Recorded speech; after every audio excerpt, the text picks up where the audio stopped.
মনে করেন আজ থেকে 1450 বছর আগে রাসূলুল্লাহ সাল্লাল্লাহু আলাইহি সাল্লাম যখন কোরআন পড়া শুরু করলেন পৃথিবীবাসীকে শোনানো, ইয়াতলু আলাইহিম আয়াতিহি, এটা নবীর 1 নম্বর জিম্মাদারি ছিল। আল্লাহ কোরআনে বললেন রাসূলুল্লাহর প্রথম জিম্মাদারি, তিনি আল্লাহর বান্দাদের সামনে কোরআন শোনাবেন, কোরআন তিলাওয়াত করবেন, এটা নবীর প্রথম দায়িত্ব। আর সেই দায়িত্ব সেদিন তিনি যখন উদ্বোধন করলেন, সেই উদ্বোধন কিয়ামত পর্যন্তের জন্য হয়ে গেল। তো তার প্রথম শুরু এই কায়নাতের কোটি কোটি মানুষের মধ্যে প্রথম যিনি আল্লাহর কোরআন শুনলেন তিনি একজন নারী, সুবহানাল্লাহ, খাদিজাতুল কুবরা রাদিয়াল্লাহু তাআলা আনহা। এর চাইতে বড় সৌভাগ্য কি হওয়া উচিত? প্রথম মানুষ যিনি আল্লাহর কোরআন আল্লাহ জিবরিল এবং রাসূলের পরে শুনলেন, চতুর্থ জন। আল্লাহর নবী বলছেন, যদি কোনো পুরুষ তার স্ত্রীকে সকালবেলা ঘুম থেকে জাগায়া দেয়, এমনকি পানি ছিটা দিয়ে দেয় চোখে মুখে, আবার স্ত্রীও যদি স্বামীকে ফজরের নামাজের জন্য জাগিয়ে দেয় এবং চোখে মুখে পানির ছিটা দিয়ে দেয় প্রয়োজনে, আল্লাহর নবী বলেন এই যে মেহনত করলো দুইজন, একজন আরেকজনের সহযোগিতা, এতে করে আল্লাহ তাআলা উভয়কে কুতিবা মিনাজ যাকিরিন আল্লাহ কাসীরান ওয়াজ যাকিরাত, এই দুইজনকেই আল্লাহ তাআলা বেশি বেশি জিকিরকারী পুরুষ এবং নারীর অন্তর্ভুক্ত করে দিবেন। আর বেশি বেশি জিকিরকারী পুরুষ এবং নারীর প্রতিদান কি? প্রতিদান হলো আ'আদাল্লাহু লাহুম মাগফিরা ওয়া আজরান আযীমা, আল্লাহ তাআলা তাদের জন্য নির্ধারণ করেছেন মাফ, ক্ষমা, মাগফিরাত এবং মহা বিনিময় তথা জান্নাত। আরেক হাদিসের মধ্যে আছে আল্লাহর নবী সাল্লাল্লাহু আলাইহি ওয়াসাল্লাম হাদিসের মধ্যে ইরশাদ করেছেন, ওই স্ত্রী সর্বোত্তম, ওই নারী, তার কয়েকটি গুণের মধ্যে এটাও একটা, ওয়াতুঈনু আলা দীনে যাওজিহা। আল্লাহর নবী বলেন ওই বিবি উত্তম বিবি, শ্রেষ্ঠতম বিবি, যে তার স্বামীকে দ্বীনের কাজে সাহায্য করে, সহযোগিতা করে। ওয়াতুঈনু, তাহলে বোঝা গেল স্বামীকে দ্বীনের কাজে সহযোগিতা করা এইটা একজন নেককার স্ত্রীর দায়িত্ব এবং উচিত। এই হিসাবে আপনারা মা বোনরাও যদি আমাদের জন্য দোয়া করেন, এটাও তো একটা সহযোগিতা, যে আল্লাহ তাআলা যেন আমাদের পুরুষদের এই মজলিসেও, পুরুষদের তো আলাদা মজলিস হয়, তারপরেও এই মজলিসও যেন পুরুষরা শুনতে পারে এমন একটা বড় জায়গা আল্লাহ যেন ইন্তজাম করে দেয়। আবারও বলেন আমিন।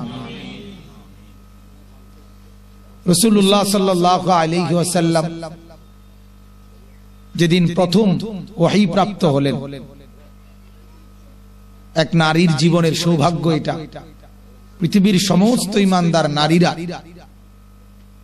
গর্ব করে কথা বলতে পারে যে এই আসমানের নিচে জমিনের উপরে প্রথম কোরআন নাজিলের প্রথম যে তিনটি মাধ্যম, অর্থাৎ আল্লাহ, জিবরিল এবং রাসূলুল্লাহ সাল্লাল্লাহু আলাইহি ওয়াসাল্লাম, আল্লাহ নাজিল করেছেন, জিবরিলের মাধ্যমে প্রেরণ করেছেন, রাসূলুল্লাহ সাল্লাল্লাহু আলাইহি ওয়াসাল্লামের উপরে নাজিল করেছেন, ওনার কলিজায় সিনায়।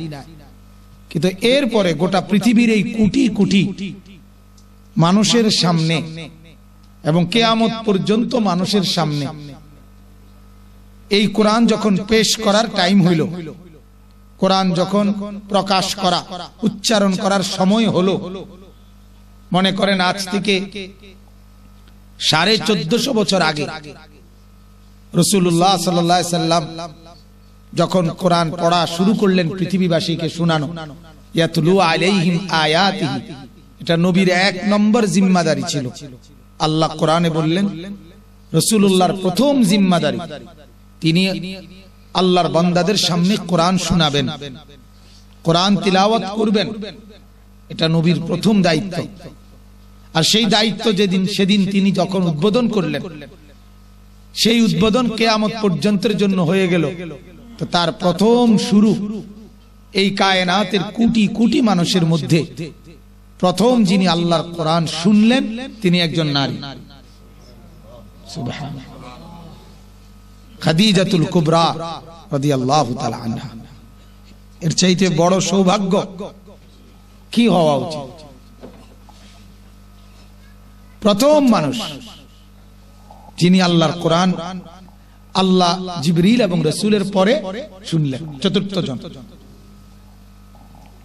এজন্য পাকিস্তানের আওলাদে রাসূল সৈয়দ আব্দুল মজিদ নদীম সাহেব রাহমাতুল্লাহ আলাইহি তিনি বলতেন, ইসলামের জন্য প্রথম কোরআন এটাও শুনেছেন একজন নারী। আর এই কোরআন যেদিন থেকে শুরু হলো সেদিন থেকে কোরআনের জন্য জান দেওয়াও শুরু হলো, আর সেই জান দেওয়াও শুরু করলেন একজন নারী, সুবহানাল্লাহ। কোরআন গ্রহণও করলেন প্রথম একজন নারী, শুনলেন, জীবন দেওয়াও শুরু করলেন একজন নারী, হযরতে সুমাইয়া রাদিয়াল্লাহু তাআলা আনহা। আমার ছোট মেয়ের নাম সুমাইয়া, আলহামদুলিল্লাহ। তো এই জীবন দেওয়া, জান দেওয়াও শুরু হলো। এজন্য মা বোনদের ইতিহাস ইসলামের শুরু থেকে এই পর্যন্ত সবসময় আলোকিত, আলহামদুলিল্লাহ। এই 1450 বছর কখনোই নারী মুসলিম রমণী একেবারেই সবাই বেখেয়ালি হয়ে গেছে এমন না। প্রত্যেক যুগে যুগে ইসলামের প্রথম দিন সেই খাদিজা যেই মেহনতের উদ্বোধন করে দিয়েছেন, প্রথম জান উৎসর্গ করছেন, প্রথম মাল উৎসর্গ করছেন, প্রথম সহযোগিতা করছেন, প্রথম হিম্মত দিছেন নবীজির জন্য।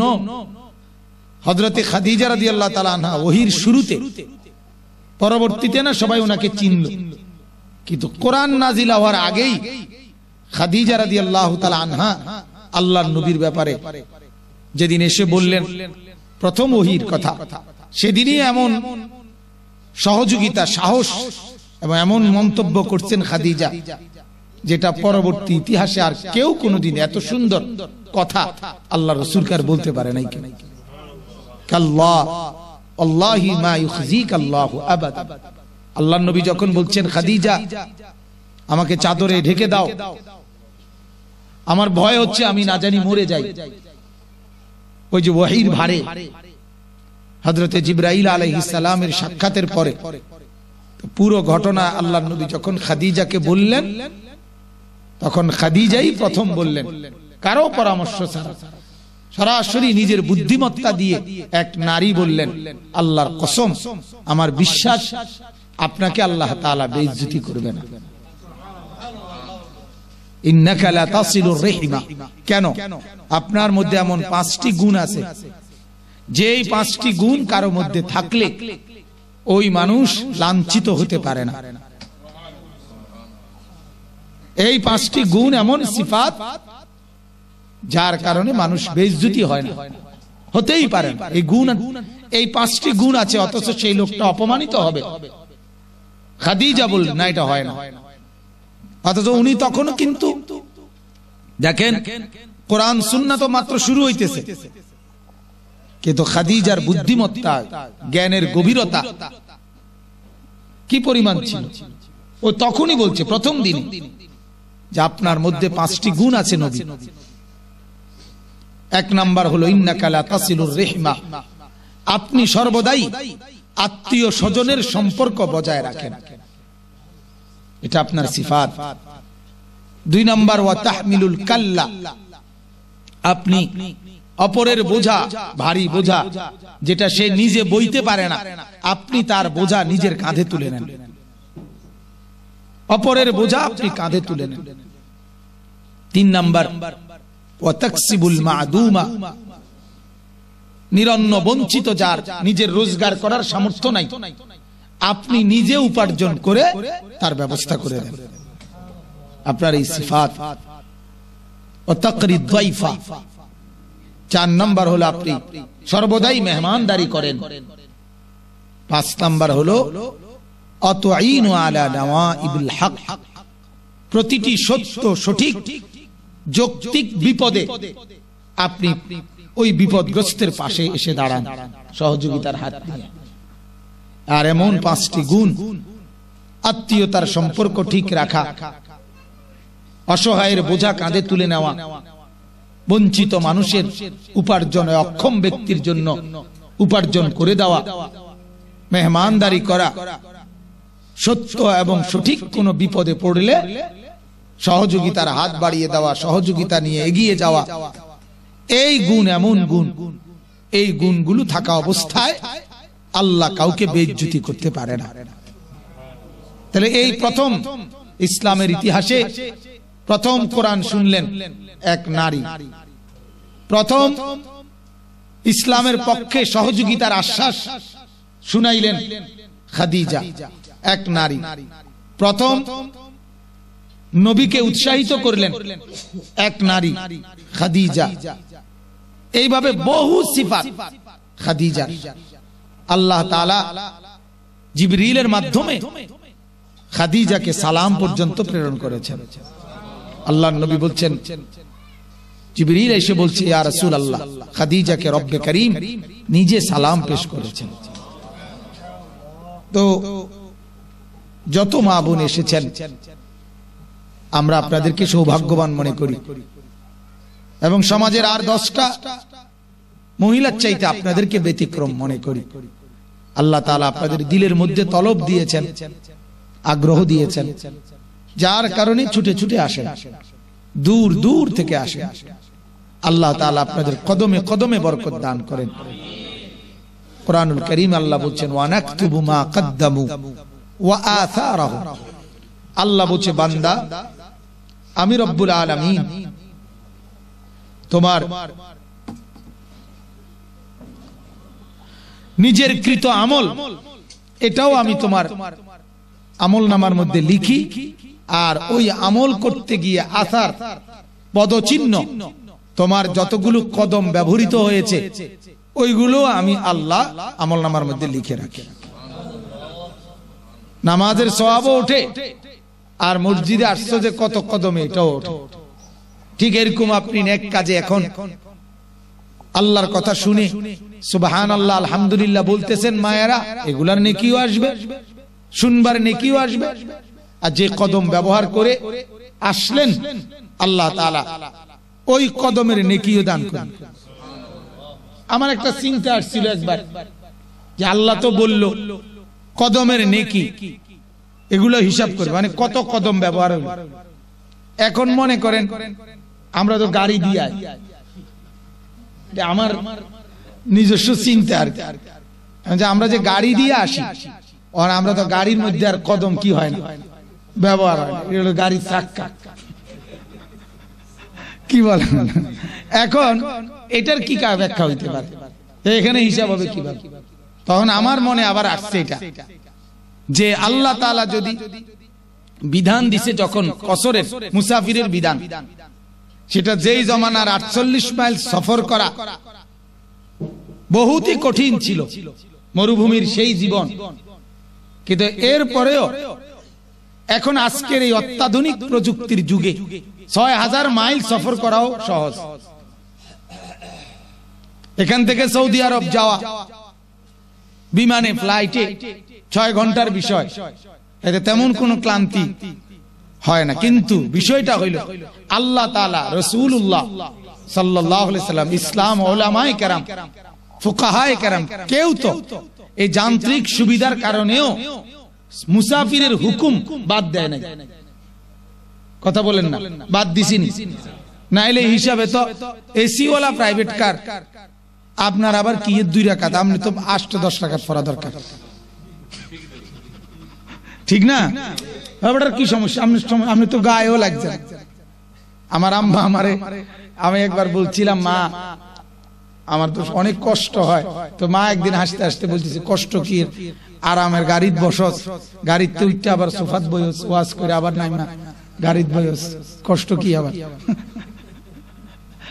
তো কিন্তু এর পরেও তো আপনার মুসাফিরের হুকুম আছে কিনা বলেন?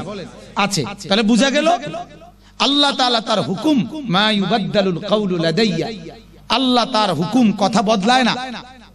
ঠিক যেহেতু আল্লাহ তাআলা তার মুসাফিরের হুকুমের মধ্যে এটা বদলায় নাই, যত আধুনিক হোক, যত সুযোগী হোক, যত আরামী হোক, 48 মাইলের সফর তার জন্য মুসাফিরেরই হুকুম। তাহলে এটা যদি এখনো চলমান হয়, তো আমি গাড়িতে আসি আর যাই আসি, আমার কদম কতটা ব্যবহার হইতে পারত, এটা রব্বুল আলামিনের ফেরেশতারা সেকেন্ডের ভিতরে হিসাব করে আমলনামার মধ্যে তুলে দেয়। সুবহানাল্লাহ। ওয়া মা যালিকা আলাল্লাহি বিআজিজ, এটা আল্লাহর জন্য কঠিন, এটা আল্লাহর জন্য কি না কঠিন, কঠিন। 1 কিলো কদ্দুর হাঁটতে পারে, এটা তো ফেরেশতারা আগে বুঝবে। এই জন্য আমার কথা এটাই, মা বোনরা যারা এসেছেন, আল্লাহ তাআলা আপনাদের কদমে কদমে বরকত দান করেন। আসলে আমি এটার জন্য বলছি, আসলে আমার নিজেরও ঘরে যেহেতু ফ্যামিলি আছে, আমরাও বুঝি মা বোনরা ঘর থেকে কোনো জায়গায় বাইর হইতে অনেক কষ্ট, ওনা ঘরে বাহির করাটা এটা রীতিমতো একটা যুদ্ধ। কথা বুঝছেন? সব রেডি করলো, একবারে রেডি। যখন আইসা দাঁড়ায় বললাম যে এখন বাইরে না, এরপরও কিছু না কিছু থাইকা যায়, হয় জুতাটা নাই, নাইতো রুমালটা নাই, নাইলে মানে আবার নাইমা গেছে, আবার চাবি থুই আইছে বা ওইটা, মানে এরকম অবস্থা। তাহলে বোঝা গেল আসলে এটা দোষ না। হ্যাঁ, তো মা বোনরা আপনার বের হওয়াটা কোন জায়গা, এক জায়গা থেকে আরেক জায়গায় অনেক কষ্ট হয়, অনেকক্ষণ তারা ব্যবস্থাপনা করে গোছগাছ করে এরপরে আসতে হয়। এই কারণে এই ব্যস্ততার ভিতর দিয়েও যেহেতু মা বোনরা আল্লাহর দ্বীনের কথা শুনতে আসছেন, নিজেদের অনেক পেরেশানি রেখে আল্লাহ তাআলা আপনাদের প্রত্যেককে উত্তম বিনিময় দান করেন। মূলত আমার একটা বদনাম আছে, সব সময় অনেকেই যে আমি নাকি একটু শক্ত বলি বেশি, এই জন্য আজকে একটু নরম করলাম। আল্লাহ আমাকেও মাফ করে দেন, মা বোনদেরকেও মাফ করে দেন। আসলে শক্ত বা নরম এটা মূল কথা না, যাই বলা আখিরাতের ফিকির নিয়েই বলা, আল্লাহর জন্যই বলা। আমি প্রায়ই বলি, জোহরের পরে বলুক আর আসরের পরে বলুক, রাত 10টায় বলুক আর রাত 12টায় বলুক, যার জবানে আল্লাহর কথা উচ্চারিত হয় সবটাই দামি। প্রধান বক্তা না বিশেষ বক্তা, না মাঝারি বক্তা, না শিকি বক্তা, না আদলি বক্তা, এটা দেখার কিছু না। এগুলা সব ধোঁকা, এই পদ পদবি ধোঁকা। মূলত যে মুয়াজ্জিন আল্লাহু আকবার বলে, ওই মুয়াজ্জিনও পৃথিবীর কোটি কোটি মানুষের চাইতে দামি। যার জবানে মাওলার নাম বের হয় সেই দামি, সেই দামি।